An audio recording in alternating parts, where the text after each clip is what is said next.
امام حسین خطبہ دے رہے ہیں تو یزید کی فوج سے نا لشکر آوازیں دینے لگا، کیا بلا؟ کہنے لگے حسین جلدی کرو، یا بیعت کرو یا جنگ کرو، دیر نہ کرو، ہمارا جمعہ لیٹ ہو رہا ہے۔ بلے ہو نمازیو، ہمارا جمعہ لیٹ ہو رہا ہے۔ جمعہ حسین کو شہید کریں گے، گردن کاٹیں گے، پھر جمعہ پڑھیں گے، نماز پڑھیں گے اور نماز میں کہیں گے اللہم صلی علی محمد وعلی، یہ نمازی ہیں۔ اہل بیت کی گردن پہ چھری چلائیں گے، پھر نماز پڑھیں گے اور کہیں گے اللہم صلی علی محمد وعلی، بلے ہو نمازیو۔ علامہ ہزاروی کہا کرتے تھے بلے ہو نمازیو۔ کیسے نمازی ہو کہ اہل بیت کی گردن پہ چھری اور ساتھ ہی اللہم صلی علی محمد وعلی، یہ کیسے نمازی ہو؟ یہ آج پوری دنیا کا حکمران اللہ ماشاءاللہ اسی طرح کا نمازی ہے۔ وہ کہتا ہے میری فوٹو دیکھی نہیں، میں نے عید پڑھی ہے مسجد میں، دیکھا نہیں فوٹو لگی ہوئی تھی، میں نے بھی عید پڑھی ہے، جمعہ پڑھا نہیں میں نے، میرا بھی ابا فوت ہو جائے تو جنازہ پڑھتا ہوں، مولوی مجھے مسلمان کیوں نہیں مانتا؟ میں نے کہا یزید کو کیوں نہیں امام حسین نے مسلمان مانا؟ وہ تو دمشق کی جامع مسجد کا خطیب تھا۔ امام حسین نے سبق دیا ہے، سبق کہ زانی شرابی کو حکمران بنایا جا سکتا، پر میں کیا کروں، کلیجہ پھٹتا ہے، روح کانپتی ہے، دل تڑپتا ہے۔ مجھے ایسے لگتا ہے کہ جب میری ملت کا جوان اپنے موبائل پہ مجرا دیکھتا ہے نا، گندا مجرا، تو مجھے لگتا ہے 6 مہینے کا حضرت علی اصغر کا مزار کانپنے لگتا ہے کہ یا اللہ جس کام کے خلاف میں نے 6 مہینے کی جان قربان کی، میرے ماننے والے وہ کام کر رہے ہیں، میرے ماننے والے۔ اور جب مہندی کی رسم پہ شراب کی بوتلیں چلتی ہیں اور حاجی صاحب کہتے ہیں مجھے نہیں پتا منڈے کنڈے کیا کر رہے تھے، تو مجھے لگتا ہے حضرت عباس کے کٹے ہوئے بازوؤں میں پھر سے درد شروع ہو جاتا ہے، اور وہ کہتے ہیں میں نے جس کام کے خلاف بازو کٹوا دیے، میرے ماننے والے وہ کام کر رہے ہیں۔ اور جب بدکاروں بے حیاؤں کے نعرے لگاتی ہے قوم، تو پھر جنگل سے صدا آتی ہے امام حسین کی۔ پھر حسین کہتے ہیں کہ نہیں، ابھی کربلا ختم تو نہیں ہوئی، حسین ابھی کربلا میں، حسین ابھی بھی جب اور یہ میں سب کی بات کر رہا ہوں، پاکستانیوں کی نہیں، صرف سارے حکمران، بہت سارے جو اسلام کا دعویٰ کرتے ہیں، وہ جب جہاز سے اتر کے دوسرے ملک میں جاتے ہیں تو جبے کے نیچے سے پینٹیں نکال لیتے ہیں۔ انہوں نے بھی مذہب کو رنگ دار بنا لیا ہے، کبھی رنگ اور ہوتا ہے کبھی اور ہوتا ہے۔ خدا را امام حسین کو تڑپاؤ نہ، خدا را شرابیوں کو ووٹ دے کے، ظالموں کو ووٹ دے کے، اور یہ سارے ہی ایسے، میں کسی ایک کی بس، سارے ہی ایسے۔ یزید نے بھی کتا رکھا ہوا تھا، اس کے بھی سانس ہویا کرتا تھا، آپ کے بھی کئی سیاستدانوں نے پالے ہوئے، یہ سارے تماشے کرنے والے۔ جانوروں کی لڑائی دیکھنا بھی حرام اور کرانا بھی، یہ سارے ایک ہی رستے میں، یہ سارے ایاک نعبد و ایاک نستعین، کوئی ایک آیت پڑھ لیتا ہے، اس کے بعد ڈھول بجانے، عورتوں کے ناچ کرانے شروع کر دیتا ہے۔ یہ ایاک نعبد و ایاک نستعین کا ترجمہ ہے، تماشا بنایا ہوا ہے۔ اور وہ جن کا بڑا دعویٰ ہے کہ ہم نے بڑی مسجدیں بنائی ہیں، اتنی رسوائی کے بعد بھی انہیں شرم نہیں آئی کہ کتنے رسوا ہو گئے۔ ابھی خیال کریں، ہمارے ملک میں تو ایسے ٹاؤن بنے ہوئے ہیں جنہوں نے سب سے بڑی مسجد بھی لاہور میں بنا دی، اور کچھ دنوں کے بعد انہوں نے کہا جشن بہاراں بھی بناؤ، پتنگ بازی بھی کرو، سارے کام ہی کرو، راضی رہے رحمان بھی، خوش رہے شیطان بھی، معاذ اللہ۔ امام حسین نے اس سوچ کے خلاف جہاد کیا ہے، فرمایا نا لا الہ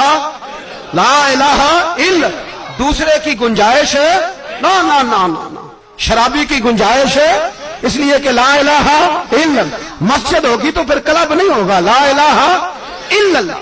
اگر اللہ کا نام ہوگا تو پھر بدکار بے حیا کی گنجائش ہے، اس لیے کہ لا الہ الا اللہ، وحدہ لا شریک دین میں کسی گند کی گنجائش ہے ہی نہیں۔ یہ فکر ہے امام حسین، یہ سوچ ہے۔ ہمارا حکمران کہتا ہے مولوی صاحب نماز پڑھنے سے کس نے روکا ہے، سارا دن پڑھو، ہم بھی مسجد بنا کے دیتے ہیں، ہماری طرف سے 5 کلے زمین میں بناؤ، ہمیں نہ چھیڑو، شراب کباب بند نہ کراؤ۔ آپ دیکھ لیں دبئی کے اندر کیا ہو رہا ہے، شیخ زید اسلامک سینٹر بنا، اتنی بڑی مسجد دیکھنے کو دل کرتا ہے، لیکن چند کلومیٹر پہ کلب بھی بنا ہوا ہے، سارے تماشے۔ بس امام حسین نے کہا ہے کہ مسجدیں بنے گی، کلب نہیں بنیں گے۔ یزید کہتا تھا مسجد بھی بناؤ اور شراب خانہ بھی بناؤ، امام حسین نے فرمایا نہ، شراب خانہ نہیں بننے دوں گا۔ اس نے کہا ٹھیک ہے، نماز کے وقت نماز اور صبح یہ، فرمایا نا لا الہ اور کس طرح کا امام حسین نے؟ آپ نے فرمایا خود ہی کا سر نہاں. اقبال ترجمہ کرتے ہیں خود ہی کا سر نہاں لا الہ الا اللہ، خود ہی کا تیغ فساں لا الہ الا اللہ. اگرچہ بت ہیں جماعت کی آستینوں میں پر مجھے ہے حکم ازاں لا الہ الا اللہ. اور بہار ہو کے خزاں لا الہ الا اللہ. اور پھر بول پڑے اقبال اور کہنے لگے اگر یہ دور اپنے ابراہیم کی تلاش میں ہے، یہ دور اپنے ابراہیم کی تلاش میں، کیونکہ صنم کدا ہے جہاں لا الہ الا اللہ. اور اس کا ترجمہ انہوں نے کہا تھا نا یہ دور اپنے ابراہیم کی.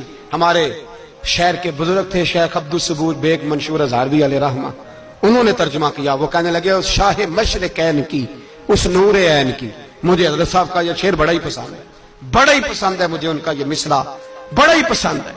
اور میں ان کی قبر پہ جب ان کے انتقال کے بعد آگے بڑھا فاتحہ کے لیے تو پھر بھی میرے کانوں میں ان کا یہ فکرہ گونج رہا تھا. وہ کہا کرتے تھے اس شاہ مشرقین کی، اس نور عین کی، مطلوب ہے جہاں کو قیادت حسین کی. ہر سو یزیدیوں کا زمانے میں زور ہے، ہر سو یزیدیوں کا.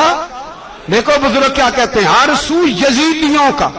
ایک یزید تھا نا، ہر سو یزیدیوں کا، اس شاہ مشرقین کی، اس نور عین کی، مطلوب ہے جہاں کو قیادت حسین کی. ہر سو یزیدیوں کا زمانے میں زور ہے، منشور آج پھر ہے ضرورت حسین کی.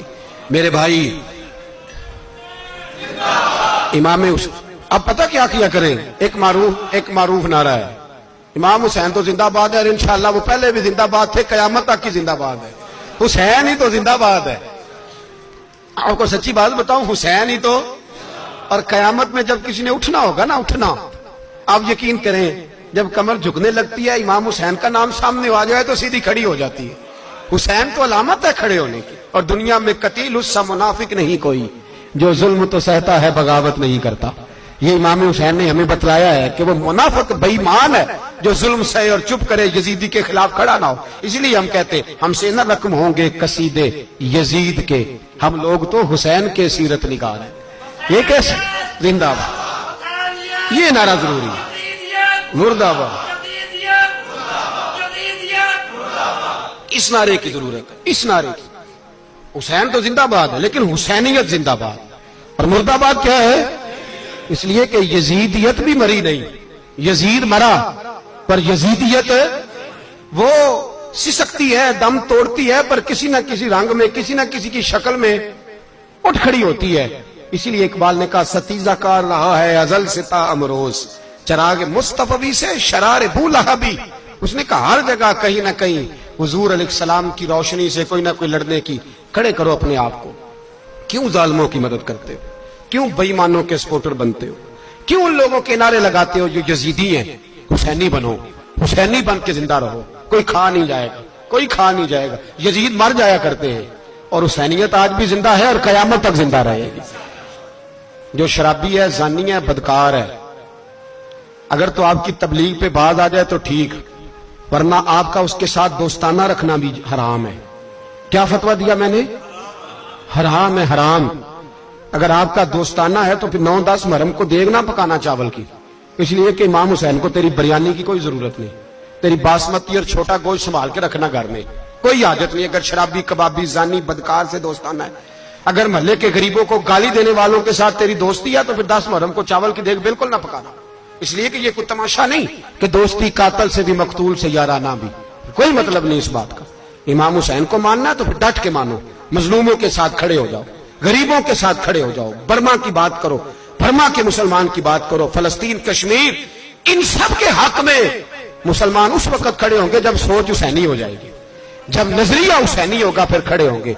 10 محرم ضائع نہیں کریں. اہل سنت کی علماء جہاں جہاں قرآن و سنت کی روشنی میں امام حسین کی بات کریں، جہاں جہاں بھی کریں، وہاں جا کے شریک ہو. ہم بھی ہر سال بیٹھتے ہیں امام حسین کی یاد منانے، اور اس طرح بیٹھتے ہیں کہ حسین ہمارا ہے، حسین ہے.